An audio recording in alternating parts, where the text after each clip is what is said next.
Les trophées des Français de l'étranger organisés par le petitjournal.com. La radio des Français dans le monde présente le podcast.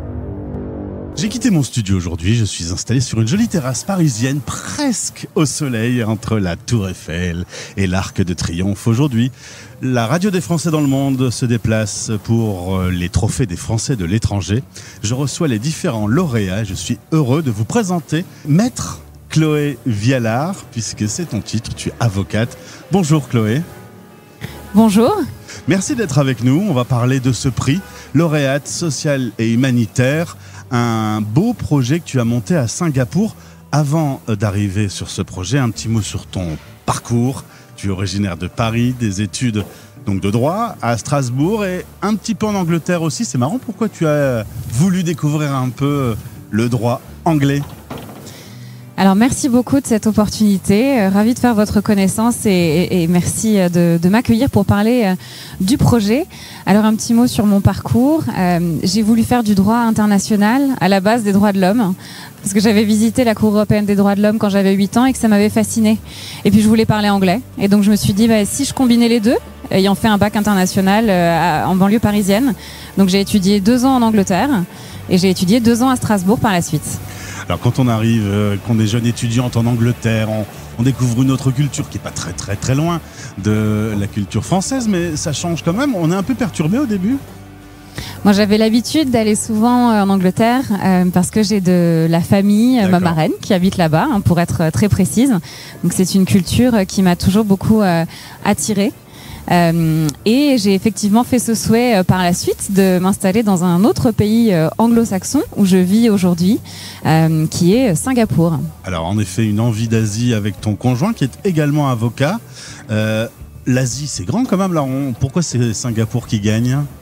J'ai eu l'opportunité, grâce au cabinet d'avocats international dans lequel j'exerce depuis bientôt 12 ans, d'avoir l'opportunité de faire un stage lorsque j'étais plus jeune à Singapour au sein de l'équipe arbitrage international dont je fais toujours partie aujourd'hui, et ça m'a énormément plu et j'ai toujours eu envie d'y retourner.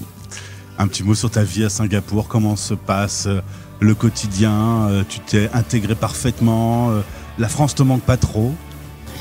La France me manque, j'ai la chance de rentrer de temps en temps, effectivement, pour voir ma famille, mais également pour le travail.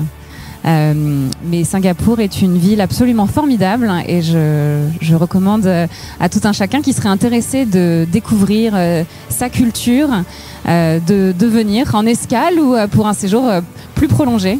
Chloé, si je viens en escale, là, tu m'emmènes voir quoi qui est vraiment bluffant à Singapour ? Alors en fonction du temps que vous auriez sur place, il y a tout un tas de choses à découvrir. La culture à Singapour, ça passe par sa cuisine, ça passe par son climat, ça passe par sa verdure, par son architecture, tout un tas de choses. Donc la liste est longue. On va maintenant parler de l'une de tes plus grandes fiertés, c'est ce que j'ai pu lire dans l'article lepetitjournal.com. C'est un combat qui te tient à cœur. Pourquoi cette préoccupation sur les femmes victimes de violences ? Des femmes victimes de violences, il y en a malheureusement partout. Et il y a eu cette prise de conscience que j'ai eue moi-même en m'établissant à l'étranger, qui serait naïf de croire que même dans un contexte d'expatriation ou d'établissement en dehors de son pays d'origine, qu'il n'y aurait pas de cas de violence. Les violences, elles sont de toute nature. Elles peuvent être verbales, psychologiques, physiques, sexuelles. Elles ont de plus en plus lieu en ligne et à travers des outils numériques.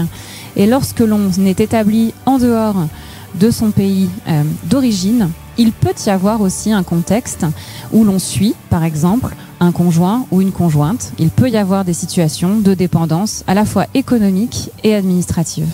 Alors c'est déjà un énorme combat qui est mené en France aujourd'hui, mais pour les Français qui vivent la mobilité internationale, est-ce que c'est pas encore plus difficile quand on est loin de chez eux, de sa famille, de ses repères ?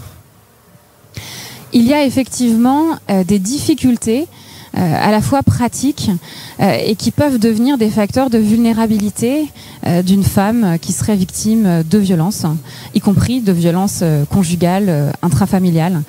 Alors il y en a plusieurs, l'isolement effectivement familial, amical, cet éloignement géographique de cette structure qu'on pouvait avoir dans son pays d'origine, qu'est la France en l'occurrence. Mais il y a aussi une méconnaissance de la législation locale, mais aussi souvent de la législation française. On ne sait pas quels sont les ressorts associatifs qui pourraient nous aider sur place. Et au-delà de ça, il y a souvent des barrières linguistiques et culturelles. Résultat, tu as co-initié le centre de soutien pour les femmes françaises victimes de violences à Singapour. Des permanences sont établies 2 fois par mois. Déjà une 50aine de permanences ont eu lieu dans des locaux accessibles et confidentiels, sécurisés aussi, tu m'as dit, en plein cœur de Singapour. Alors, là, on nous écoute. Une femme nous écoute, écoute ce podcast. Concrètement, comment ça se passe ? Alors, si vous avez des questions, si vous avez des interrogations sur le fait que vous puissiez être victime de violence, ou si vous êtes victime de violence et que vous avez besoin d'aide, nous sommes là. Donc vous venez nous voir 2 fois par mois, avec ou sans rendez-vous. En cas d'urgence, nous pouvons prendre des appels téléphoniques en dehors de cette plateforme, même si je tiens à préciser que nous sommes un soutien et non pas un recours d'urgence, parce que dans des cas urgents, il faut évidemment appeler les secours, à savoir la police locale ou les services de santé locaux. Mais vous pouvez venir nous voir. Alors nous sommes situés à Chinatown, en plein centre-ville de Singapour, au sein de la States Courts, à laquelle on peut accéder sans pièce d'identité, de manière entièrement anonyme et pour autant sécurisée. Mais surtout, et c'est important, il n'y a aucune corrélation entre ce lieu et la communauté française établie à Singapour, parce que c'est une communauté qui est plus petite. C'est important pour ces femmes de ne pas pouvoir croiser quelqu'un qu'elles connaîtraient, ne pas avoir à se justifier d'être là, de pouvoir venir libre, de pouvoir échanger avec un avocat ou une avocate bénévole. Nous sommes 8 avocats français bénévoles et qui œuvront sur ce projet. Et la particularité de notre dispositif, qui est unique et très innovant, et je tiens à le souligner parce que c'est la toute première permanence juridique du barreau de Paris en dehors du territoire français. C'est également la toute première permanence juridique étrangère à Singapour. Et qui plus est, nous travaillons main dans la main entre le barreau de Paris et la Law Society of Singapore. Et comment on fait ça ? Pour améliorer l'accès au droit et à l'information. Et concrètement, lorsque vous êtes avec nous, lors de cette permanence, nous avons un avocat singapourien d'astreinte téléphonique qui répond à des questions immédiatement en droit local. Et ça s'avère extrêmement utile. Mais si je comprends bien, Chloé, ce concept pourrait être décliné ailleurs qu'à Singapour. Si quelqu'un nous écoute là maintenant sur la radio, un avocat qui est basé hors de France et qui pourrait avoir l'envie de copier le modèle, c'est faisable ? Alors à Singapour, nous avons plus de 2 ans d'expérience sur le terrain. Et ce dispositif, nous l'avons structuré, nous l'avons adapté pour répondre à des besoins précis des femmes françaises établies, pas simplement hors de France, mais à Singapour. Donc ce qui fonctionne à Singapour ne serait pas forcément adapté ailleurs. Il faut prendre en compte effectivement des contraintes et des particularités du pays d'établissement. Mais dans un monde rêvé, il serait possible de pouvoir en tout cas partager avec ceux qui seraient ouverts l'expérience de terrain que nous avons acquise à Singapour. C'est une belle mise en lumière, le prix du petit journal aujourd'hui. Tu es fier d'avoir fait ce travail, ce chemin.